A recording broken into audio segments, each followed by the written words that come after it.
Hello everyone, this is Eugene Find It speaking. Before I start, I have a few announcements to make. If you had noticed, I have recently changed the name of my review show from How Eugene Find It to How Eugene Find It.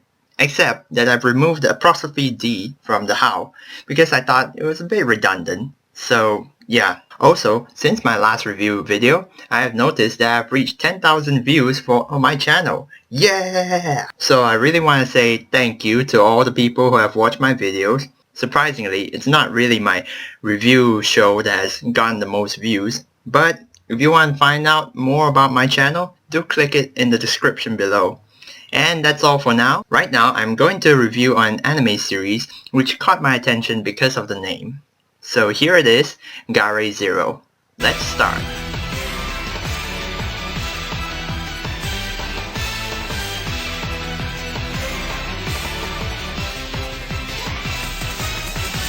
The thing about Ga-Rei 0 that really impressed me was how they chose to introduce it.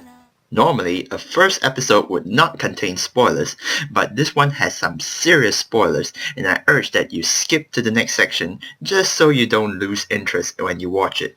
It was clear from the first episode that there were supernatural beasts that would appear and cause trouble in the human world. In one particular case, a group called Section 4 under the Paranormal Disaster Countermeasure Headquarters, or PDCH, was dispatched for standby for dealing with these beasts. Within this group, there were the members Toru and Natsuki, whom even moments of their backstory were being told. By the end of episode 1, you might have thought that these guys are the focus of the story, when... Wow, that was a quick kill in the first episode. And wait, that samurai girl looks really familiar. As we move on, we realize that the actual focus was indeed on the two samurai girls. The first one is Tsuchimiya Kagura. She was being taken care of by the Isayama family after the death of her mother. That's because her father had been busy battling many paranormal catastrophes using the spirit beast Ga-Rei Byakue. Then there is Isayama Yomi, who was actually adopted by her new father Isayama Naraku after both her parents died while she was still very young. Soon after Kagura went into the care of the Isayama family, she and Yomi quickly became good friends, or more appropriately, sworn sisters. Kagura was then introduced by Yomi to an agency she worked for known as the Supernatural Disaster Countermeasures Division, or SDCD. This agency was led by Jinguji Ayame, and its other notable members included Kiri, Noriyuki, Koji, Kazuki, the Nabu brothers, and Michael. Together, the SDCD forms another governmental agency dealing with supernatural activities. Need I say more about the character design other than it is just fabulous? The characters have been made with such detail based on the facial features, light and shadows that they look really 3D. I love it how it was given so much attention that the characters can look really attractive, an absolute good point of this series. Let's also not forget the animation quality in the series because it was sure great. After all, character designs and animation quality do go hand in hand most of the time. There were some 3D computer graphics incorporated for some of the beasts or kasha, and it fit in nicely to show the greater intensity in those action scenes. These action scenes were brilliant, showing quite the display. But of course, there are also other scenes that are just as carefully animated. So I have to say that the animation is probably the series' best component. There are only 2 songs for this series, so I might as well go into greater detail. Well, first off, isn't it obvious that the opening is just awesome?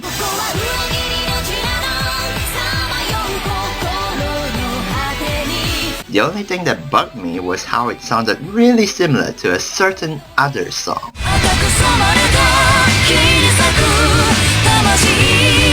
Well, since Ga-Rei 0 came out first, I might as well give it more credit, but I still have to say that Paradise Lost sounds better. Then there is the ending, which wasn't really worth mentioning, but is still alright thanks to its nicely done instrumental part.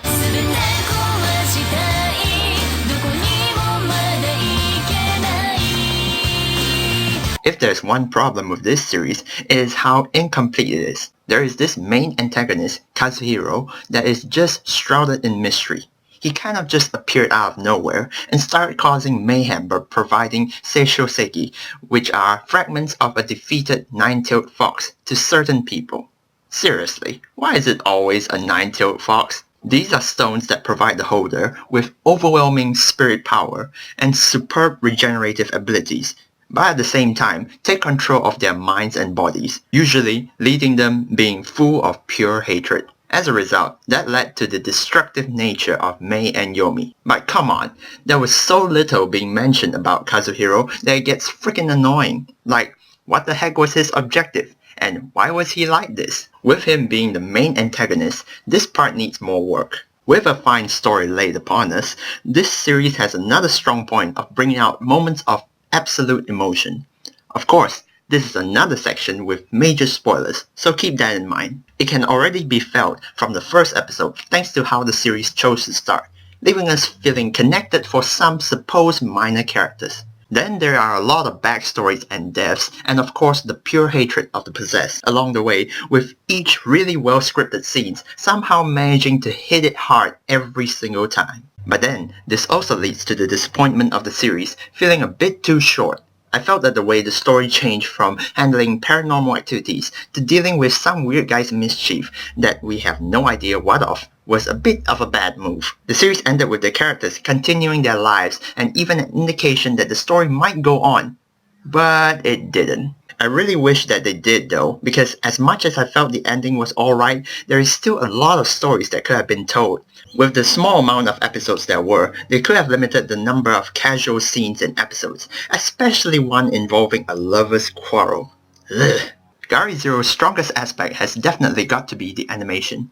I would have to say that the series becomes worth watching because of it. Other than that, the first episode was a brilliant idea because it just messed with us, but revealing the true focus of the story afterwards. Its story is also kind of impressive, but like I said, it could have been better. If only more explanation was given about Kazuhiro, then my opinion of the series would have been significantly improved. Also, one thing to point out, with the show lacking chronology, there were episodes wasted when they were trying to connect everything together. It would have helped if they made full use of the small number of episodes there were. I am well aware that there is more to this in the manga, as I saw many character names I have not heard of while scanning through Wikipedia. But the thing is, I don't read manga, and even if I did, I would only be basing on the anime series to make judgment. But then again, I was relieved that the series contained a mix of different genres such as action, comedy, and drama to make up a good story. Overall, the series was good enough to earn at least 7 out of 10 stars. I said at least, so please note that this score is subject to change depending on the possibility that I might change my opinion in the future, or even the slightest possibility that there would be another season coming out, which I doubt there would be. As it would be clear from the rating, Ga-Rei Zero may not have been my favorite anime series, but it does not mean that I'm discarding it. With only 12 episodes, there really isn't much time to be spent on this series, and I would have to say that the story and animation quality is definitely worth it for the amount of episodes there are. So I would still recommend this series to most people because of that.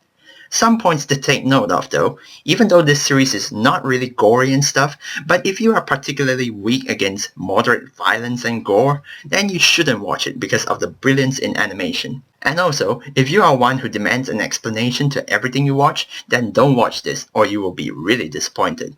Other than that, I guess that you should give it a go because it still has a good story. For something similar, I could point out to many other samurai-related anime, but one that really relates to Ga-Rei Zero is Blood Plus. It also involves a girl using a sword, but instead of fighting paranormal beasts, this one deals with vampires of such. It may be much longer than Ga-Rei Zero, but it is a good series nonetheless. And that's all the time I have for now, and I hope you enjoyed this video. Once again, I would like to thank everyone who have watched my videos to bring my channel up to 10,000 views. I never would have thought that I could reach that much at the beginning because I really wasn't doing very well. Who would have thought that some of my videos would attract so much attention? So thank you all viewers for this, and I will continue to put up stuff on YouTube because I really enjoy receiving comments from you guys as well as seeing how my videos are doing over time.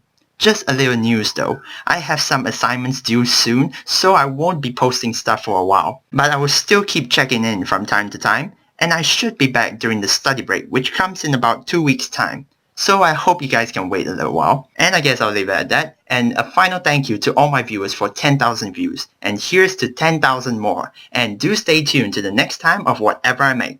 Until next time, bye!